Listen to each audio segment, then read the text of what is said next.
A grandmother stood outside Mercedes-Benz Stadium in Atlanta and cried. She had spent $485 per ticket. She had planned this for months. She had brought her 13-year-old grandson, Elijah, for his birthday to see Spain play Cape Verde at the 2026 FIFA World Cup. The kind of gift a grandmother plans in secret and counts down to quietly. The kind of moment that does not come twice. Thousands of supporters filed through the turnstiles past them. The roar of the crowd could already be heard from outside. And Bina Ramroop stood at that gate, phone pressed to her ear, bouncing between StubHub on the one line and FIFA representatives at the ticket booth for hours, while both of them told her the same thing: not our fault. StubHub blamed FIFA. FIFA blamed the transfer system. The tickets Ramroop had bought months ago through StubHub could not be transferred from the original seller to FIFA's ticketing app. Nobody could explain why. Nobody could fix it. And as the crowd roared inside for the opening whistle, Bina Ramroop accepted the only offer on the table: a refund for tickets she had already paid for. Tickets she did not want refunded. Tickets she wanted to use. "I didn't want a refund," she said the next day, still shaken. "I didn't want my money back." She and Elijah took the long, lonely train ride back to the Atlanta suburbs. Her grandson followed the score on his phone and tried to comfort her. "He's telling me, 'Grandma, it's okay, Grandma,' and he's trying to console me." A 13-year-old boy consoling his grandmother at a World Cup, because the system broke around them and nobody could fix it in time.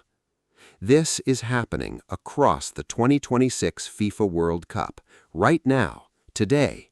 And what is unfolding in Atlanta, in Kansas City, in New York, in Houston, is one of the most damaging stories this tournament has produced, because it is not about geopolitics or visa restrictions or referee controversies. It is about ordinary fans who simply wanted to watch football and were left standing outside. Stay with us, because the full picture of what FIFA's ticketing catastrophe looks like is even more extraordinary than any single story of heartbreak can capture. The Associated Press journalist who covered the Atlanta incident that Monday did not just find Bina Ramroop. Standing outside Mercedes-Benz Stadium, she witnessed more than a dozen frustrated fans in identical situations, all stuck, all confused, all carrying printed confirmations and phone screenshots that proved they had bought tickets, and none of whom could get through the gates. Some had bought through StubHub, some through SeatGeek, some through Vivid Seats. Different platforms, same problem. The tickets existed. The transfer system did not work. The fans stayed outside. StubHub did not stay quiet about who was responsible. In a formal statement released after the chaos began spreading through social media, the company was direct. It said FIFA has poor technology infrastructure, enacted last-minute transfer restrictions, and did not launch its new ticketing app until just a few weeks before the tournament began. FIFA, StubHub said, was responsible for the technical failures that had stranded paying customers outside their own World Cup matches. FIFA urged all fans in response to use only its own official resale marketplace, the one where the organization charges a 30% surcharge on every resale transaction, 15% from the buyer, 15% from the seller. A platform where FIFA profits from every secondary sale, and the fans who turned to it months ago for certainty were told they were doing it wrong. If you are following the complete story of this World Cup, subscribe now and hit the bell, because what has just been revealed about FIFA's ticketing system is one of the most consequential revelations of this entire tournament. To understand how this happened, you have to understand a decision FIFA made when it took full control of this tournament's ticketing operation. For every previous World Cup, the host country's local organizing committee managed ticket distribution, a model that spread operational responsibility across experienced national bodies with relations, infrastructure, and local knowledge. When the USA, Canada, and Mexico won hosting rights in 2018, FIFA made a deliberate choice to bring ticketing entirely in-house for the first time. Every ticket, every resale, every transfer, under FIFA's direct control, managed through FIFA's technology, powered by FIFA's app. That app was not available to fans until a few weeks before the tournament opened, weeks before the most attended football event in human history. The technical consequences were immediate. Third-party resale platforms, StubHub, SeatGeek, Vivid Seats, all of them legal and widely used businesses operating in the normal ticketing market, had sold tickets to fans who had followed all the rules, purchased all the paperwork, and arrived at the stadium with confirmation numbers and receipts. But FIFA's transfer system could not communicate properly with these platforms. Tickets that legally belonged to the people who had bought them could not be moved from one account to another because the technical pipeline between the resale site and FIFA's app was broken. And at the stadium gates, when fans presented their printed confirmations and asked for help, they were caught in a loop with no exit. StubHub said, "Call FIFA."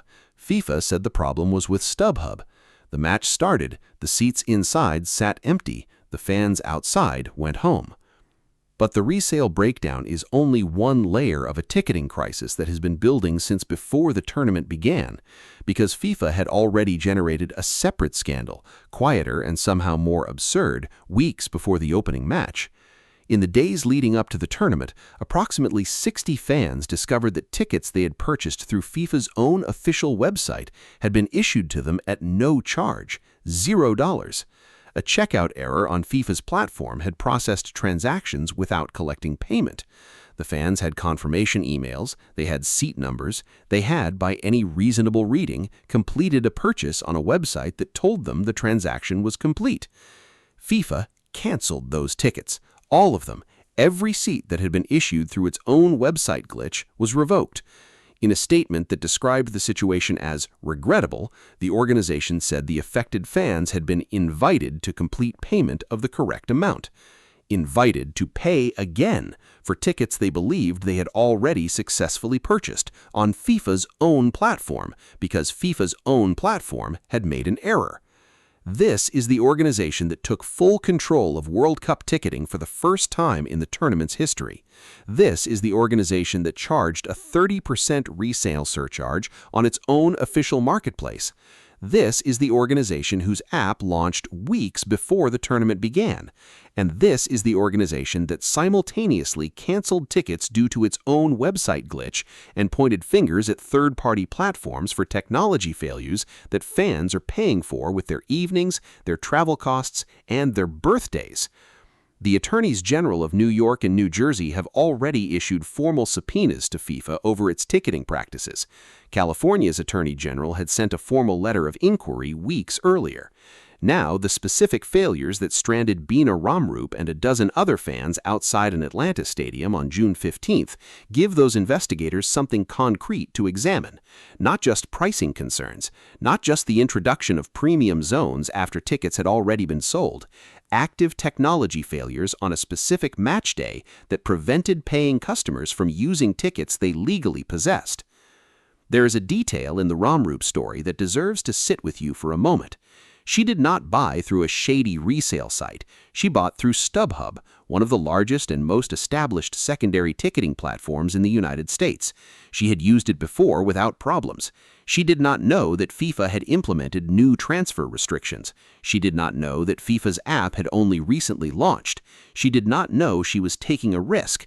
She thought she was buying a birthday present for her grandson, and she ended up on a train back to the Atlanta suburbs, listening to a 13-year-old try to comfort her. That image, the grandmother on the train, the grandson consoling her, the score arriving by phone rather than by watching from inside the stadium, is the image of what FIFA's ticketing model has produced at the greatest tournament in football history. It is not an isolated incident. The AP journalist who covered the story noted more than a dozen fans in the same situation outside that single match. Social media accounts from across the host cities have been filling with similar stories for days. Fans who bought through legitimate third-party platforms arrived with confirmation numbers and discovered that FIFA's system could not process what they were holding. And beneath the individual stories, a structural reality sits that the tournament cannot escape. FIFA chose to build a new ticketing infrastructure from scratch for the most complex multi-host World Cup ever staged, launched its core app weeks before 60,000 fans would need it at a time, and introduced transfer restrictions that the world's major resale platforms were apparently not fully prepared to implement. Then, when the system failed, it directed fans to a marketplace where FIFA collects 30% of every transaction. The $60 supporter tier tickets that FIFA pointed to throughout the pricing controversy, roughly 10% of each allocation, were genuinely affordable for many fans. But by the time the tournament opened, the cheapest resale tickets on FIFA's own official platform were listed from $242 to $960. Even the platform that FIFA told fans was the safe alternative was selling group stage seats at prices that most working families would struggle to meet. Patrick O'Neill attended the Czech Republic versus South Africa match in Atlanta on June 18th with his wife Gina and their 15-year-old son Aiden. They made it inside, but he spoke to reporters outside the stadium about what he had witnessed: fans arriving with proof of purchase and being turned away, families who had driven hours to be there, standing at gates they could not pass through. His own tickets had worked. He understood that had not been guaranteed. That is the reality inside the 2026 World Cup's ticketing system. Some tickets work, some do not, and the fans who experience the difference between those two outcomes are not doing so based on anything they did right or wrong. They are doing so based on which platform they used and whether FIFA's technology was able to communicate with it on a given day. There is something almost poetic and entirely awful about the specific match where Bino Ramrup stood outside and cried: Spain versus Cape Verde. Cape Verde, a tiny island nation, competing in only their second World Cup, their supporters among the most passionate and hard-won in international football. A match that produced a genuinely remarkable scoreless draw, one of the most unexpected results of the tournament so far, that most of the ticketless fans learned about from outside the stadium. Spain, one of the favorites for this World Cup, failing to beat a Cape Verde side that punched far above every expectation of it. The football inside was extraordinary. What happened outside was a failure, and both deserved to be told. Gianni Infantino told the world that 508 million people requested tickets for this tournament. That unprecedented demand was real. The tragedy of this ticketing system is not that the demand was false, it is that the infrastructure built to meet it, to translate that demand into real people sitting in real seats watching real football, collapsed at the critical moment for a significant number of those people. The stadium inside roared. Bina Ramrup heard it from the street. She did everything right. She bought months in advance. She used a platform she trusted. She brought her grandson. She stood at the ticket booth for hours trying to resolve it, and she went home with a refund she did not want for a memory she did not get to make. FIFA has not directly addressed the transfer failures that left fans stranded outside specific matches. It has pointed to its official marketplace and urged fans to use it. The attorneys general investigating its pricing practices now have match-day evidence of something broader to examine. The 2026 World Cup is in its second week. The greatest football tournament on earth is producing moments of genuine beauty on the pitch every single day. And outside those pitches, a system built by the governing body that promised the world a seat at its table is failing the people who most wanted to use it. That grandmother on the train deserves an answer. So do the dozen other fans who stood outside that Atlanta stadium on a Monday evening. So does every person who paid for a ticket they could not use. The tournament continues. The questions do not stop.